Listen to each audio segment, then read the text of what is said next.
મને એક હાલૈણું યાદ આવે છે. હાલૈણું ગાવ, એક જ કડી ગાવી, એક જ પંક્તિ ગાવશું તમારી સમક્ષ, પણ એને કેવા કામ કર્યા એ તમે જોજો. આ જોવાનું છે, સાંભળવાનું છે, જોજો જ. ખાસ કરીને આ મારો વિડીયો તમે જોજો જ. જ્યારે જીજાબાઈ ને શિવાજીનો જન્મ દીધો ને અને જ્યારે જીજાબાઈએ પારણિયામાં સુવડાવ્યો ને ત્યારે ડુંગર ખળભળવા માંડ્યા હતા. ઝાડ પાન પશુ પક્ષી હાલક ડોલક થાય. એ કેમ? એની એક પંક્તિ તમને કહું, મને બહુ આ હાલરિયું ગમે.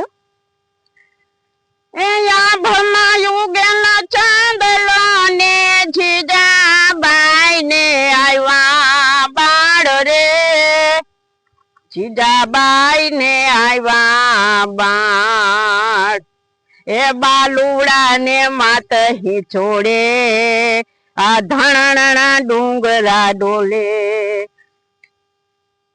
હવે શિવાજીનો જન્મ થયો અને જીજાબાઈ પારણિયામાં સુરાવ્યા શિવાજીને, અને ડુંગર ખળભળી ઉઠ્યા. એ શું વળી?